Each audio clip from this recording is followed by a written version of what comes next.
લે હરીબા પાણી પીવો. હું પાણી પીવા આવા બાજવાય નહીં. પાણી વાળવાનું છે બીક લાગે એવું છે. અરે બીક તો મને લાગે છે મારે બધું હવાઈ ગયું છે પણ હું કરા પણ કે આજે બેહ્યો છું તમારી જોડી તમે સો એટલે બેસી રહેવું.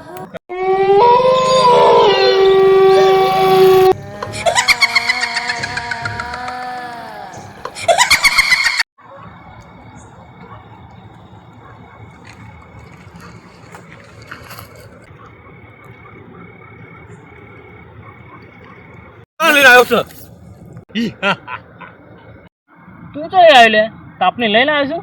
ના હે તાર તાપની લઈને આવ્યો. પીવા કઈ જરૂર નહીં આપણે પરલોક જવું પડશે. ઓ થયો આપણે તો કઈ બીક એટલે આપણે બે પરલોક જતા રહીએ.